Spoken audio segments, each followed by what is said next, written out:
Hey everyone, I'm Angela Williams. Ever wondered what it's like to own a mansion, only to be treated like a servant in it? That's my life. But trust me, things are about to get very interesting. Living in a sprawling Victorian mansion on Martha's Vineyard sounds like a dream, right? Except when you're secretly funding your family's lavish lifestyle and getting treated like yesterday's trash in return.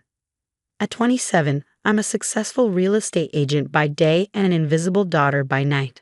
Angela, didn't I tell you to use the service entrance? We have guests coming. My mother, Eleanor, snaps from the grand staircase. This is her new favorite refrain since marrying Richard 3 years ago. The same mother who used to cuddle me during thunderstorms, now acting like I'm unworthy of stepping into her precious foyer. But Mom, I bite my tongue. She doesn't know. None of them do. My grandfather left me everything. The mansion, the properties, the fortune, all in secret. He knew how money changes people, and looking at her now, he wasn't wrong. Darling, is Marcus joining us for dinner tonight? Richard's smooth voice slithers into the room as he adjusts his Rolex, probably bought with my money. He's been asking about you, he adds, flashing a smile that makes my skin crawl. I'm not interested in your business partner, Richard. Watch your tone, young lady, my mother snaps. Behind her, my stepsister Madison smirks from behind her phone. OMG, Angela, she snickers. Not everyone can marry to money like Mom. Some of us have to settle. Her fake sympathy makes me want to scream, if she only knew. Later in the kitchen, Sarah, our housekeeper, who feels more like family than anyone else here, slips me a coffee. Your grandfather would be proud of how you're handling this, honey. But are you sure you want to keep paying for their lifestyle? Just a little longer, Sarah. Everything's about to change. My phone buzzes. It's James, my best friend since 3rd grade. Angela, you won't believe what I found about Richard's business dealings. Tell me over lunch tomorrow. Usual spot. Sure, but your family won't approve of you meeting me at a diner, he jokes. Good thing I stopped caring about their approval around the same time Mom started caring more about Richard's social calendar than me, I reply. Madison saunters into the kitchen, still glued to her phone. Still hanging out with that nobody James. You know, Marcus asked about your schedule. Maybe I'll tell him you're free Friday. Back off, Madison. I mean it. Or what? You'll tattle to Mommy, please. She barely remembers you exist as Daddy came along. I grip the counter, feeling the weight of the property deeds hidden upstairs. Soon, they'll all know exactly who they've been stepping on. But for now, I plaster on a fake smile and retreat to my room. As I pass the family portrait in the hall, I notice the arrangement. Mom standing tall with Richard and Madison, while I'm shoved into the corner like an afterthought. My phone lights up with another text from James, ready to show them who really owns their precious lifestyle. Not yet, I reply, but soon, very soon. Little do they know their perfect world is on the brink of collapse, and I'll be watching from the top floor of the mansion when it does. Later, the sound of the slap echoed through the kitchen, my cheek stinging from Mom's diamond-clad hand. How dare you bring that nobody into my house? She hissed. James stood frozen in the doorway, breakfast forgotten. It's 7 a.m., Eleanor, he said calmly. Angela lives here too. Not for long if she keeps disrespecting this family's standards, she spat, grabbing my arm, her manicured nails digging into my skin. Marcus has been asking about you, Angela, and instead of pursuing a respectable relationship, you're entertaining this. This what, Mom? A friend who actually cares about me? Her glare burned through me as she stormed out. That evening, Madison's poison spread through our social circle like wildfire. While I reviewed property documents in my room, Richard barged in unannounced. We need to discuss your future, he declared. What future? I asked, keeping my tone neutral. Marcus is prepared to offer you a position in the merged company. After the wedding. What wedding? Don't play coy. It's time you contributed to this family. The merger with Marcus's firm could save our financial situation. Financial situation? That caught my attention. As Richard rambled about arrangements, I spotted a bank statement peeking from his pocket. When he left, I texted James, "Need your hacking skills. Something's wrong with Mom's trust fund." James called back immediately. Angela, you need to see this. Richard's been draining Eleanor's accounts, offshore holdings, fake companies. She's about to lose everything. Everything she thinks she has. I whispered, touching my bruised cheek. Help me nail him, James. But before we could act, Mom burst into my room, fury etched on her face. "You've been snooping into our finances?" she shrieked, ripping through my closet like a woman possessed. "Ungrateful little witch. After everything we've done for you. Everything you've done. Like replacing my father with a calm man. Like letting Madison spread lies about me.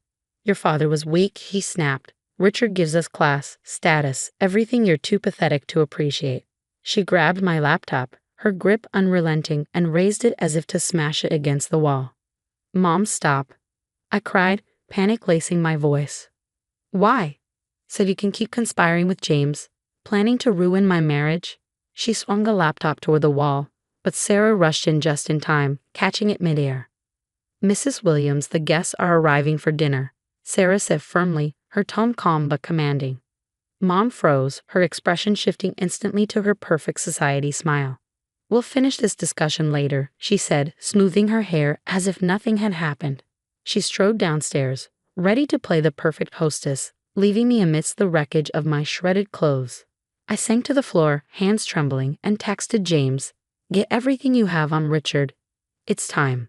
Sarah knelt beside me, her voice a soft whisper. "Your grandfather's study. There's something in the safe you need to see." I nodded, standing on shaky legs. In the mirror, Mom's handprint was still visible on my cheek, a cruel reminder of the price I pay for speaking the truth. Sometimes the deepest wounds come from the people who should love us most. But tonight, that changes. Tonight, I stop being the victim in my own home. At midnight, the door to my room crashed open. Mom stood in the doorway, trembling, clutching my grandfather's property papers in her manicured hands. "What is this?" she demanded, her voice cracking. "What is this?" "Careful with those, Mother," I said coolly. "They're worth more than your entire wardrobe." Richard appeared behind her, his face red with fury. "You little liar, all this time, all this time." "What, Richard?" I snapped. "While you were draining Mom's trust fund? While you were pushing me to marry Marcus to save your pathetic business?" Madison stormed in, phone in hand, ready to record the drama. "Daddy, what's happening?" "What's happening?" I said, my voice steady, "is that your precious daddy married Mom thinking she was the heir to my grandfather's fortune.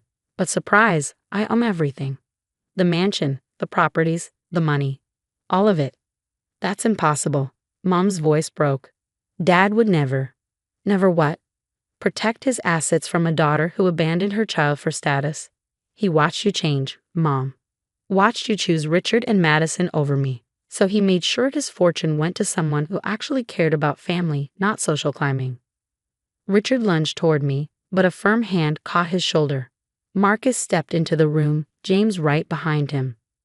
"I wouldn't do that, Richard," Marcus said coldly. "The FBI tends to frown on assaulting people while under investigation for fraud." Madison's phone clattered to the floor. "What investigation?" she whispered. James pulled out his laptop, his expression deadly calm. "Show them, Marcus." "With pleasure," Marcus replied. "You see, Richard, while you were busy trying to force a merger through Angela, you didn't realize I was working with a forensic accounting team. We have everything, the embezzlement, the offshore accounts, even Madison's little sabotage campaign against Angela's real estate firm." Richard's face turned purple with rage. You were working with them," he spat, pointing at me. "No, Richard," I said with icy clarity. "They were working for me. This is my house. Remember?" Mom collapsed into a chair, tears streaming down her face. "Angela, baby, I'm so sorry. I remember when you were little how we used to bake cookies in the kitchen. Remember? We can fix this. Start over. Like you tried to fix my face this morning, or my reputation last week. Save your Oscar performance, Mom. I've watched you choose them over me for 3 years. But I'm your mother," she cried. "No," I said, my voice unwavering. "A mother protects her child. A mother loves unconditionally. You're just another social climber who got played at her own game." Richard made a dash for the door, but security guards were waiting. Marcus nodded to the officers. "Mr. Thompson, you're under arrest for financial fraud and embezzlement," one of them said. As they led Richard away, Madison screamed, "This is all your fault. I'll tell everyone what you did." "Go ahead," I said calmly. "Tell them how you sabotaged your stepsister while living in her house, spending her money. I'm sure the country club will love that story." Mom reached for my hand one last time, her voice trembling. Please, Angela, I can change. We can be a family again. I looked down at her tear-streaked face, remembering every slap, every insult, every betrayal. You're right, Mom, I said softly. Things are going to change, starting with your living arrangements. Get out of my house. All of you. James put his arm around my shoulders as they left, Madison's sobs echoing down the hallway. You okay? I touched the property papers, my grandfather's final gift of protection. I am now. I finally am. The morning my family moved out was eerily quiet, the sound of expensive luggage scraping across marble floors the only echo in the mansion. Richard faced years in prison, not just for defrauding me, but for a string of other scams Marcus had spent years uncovering. Your father's files just came in from the FBI, James said, dropping a thick folder on my desk. Marcus built this case for years. He just needed the right moment. Sarah, now the hotel manager, brought in coffee, her crisp uniform a badge of her fresh start. Madison's once envied social circle had collapsed entirely.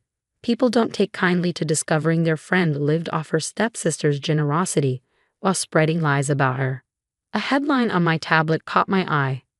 Former socialite Eleanor William now serving at local diner. The same diner where she had thrown wine at a server last Christmas. Karma has impeccable timing.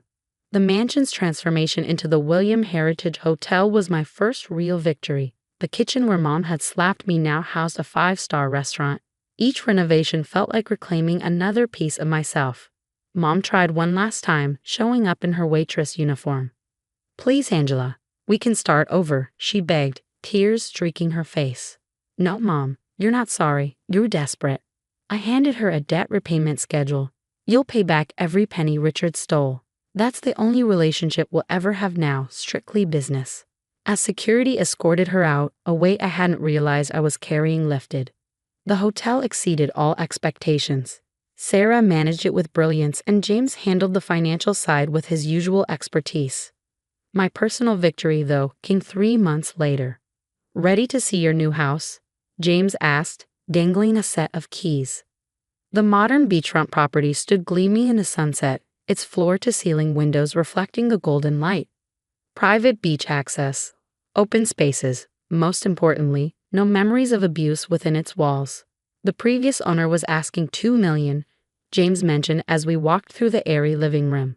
Worth every penny, I said, stepping onto the balcony and breathing in the ocean air. To never see Mom's crocodile tears or Madison's smug sneer again. Sarah joined us later, a bottle of champagne in hand. We toasted in the bright, welcoming kitchen, raising our glasses. To karma, she said. To fresh starts, I added, watching the waves crash against the shore. My phone buzzed on the counter, a missed call from Mom. I didn't bother checking it. Some people don't deserve second chances. The next morning, the paper featured 2 stories. The soaring success of the William Heritage Hotel and Richard's extended sentence for additional fraud. I read both from my beach chair, the sound of waves lapping against the shore, finally at peace in a home that was truly mine. No toxic family, no manipulation. Just me and a life I built from the ashes they tried to bury me in.